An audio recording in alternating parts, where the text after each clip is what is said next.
Welcome to Ayesha kitchen. सबसे पहले तो मेरी तरफ से सबको ईद मुबारक। चलते हैं हम अपनी रेसिपी। हमारी आज की रेसिपी है नमकीन गोश्त।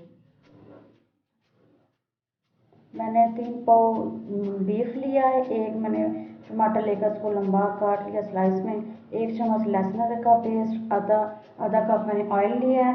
1 चम्मच नमक और 1 चम्मच मिर्च। बस सिंपल से 2 ही मसाले इसमें यूज़ होते हैं।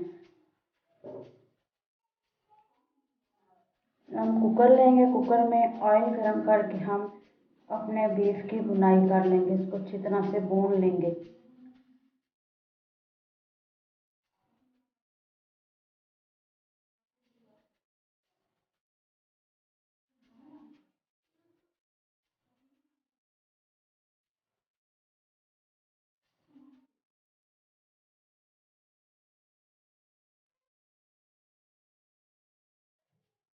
बीफ को भुनाई करते हुए उसका कलर चेंज हो गया है, तो उसको भुनाई करते हुए हम इसमें लहसुन अदरक का पेस्ट डाल देंगे। पेस्ट डालकर इसको तकरीबन 8 से 10 मिनट के लिए भुनाई करेंगे इसकी, ताकि पेस्ट डालने का मतलब मकसद ये है लहसुन अदरक का कि गोश्त की जो होती है स्मेल वगैरह वो ख़त्म हो जाए।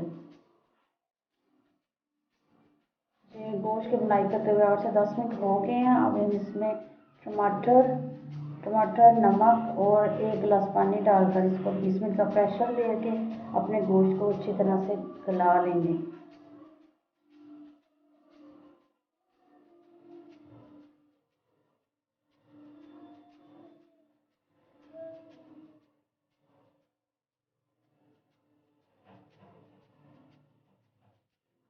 ये तो गोश्त हमारा बन चुका है। लास्ट में हम इसमें काली मिर्च डाल देंगे।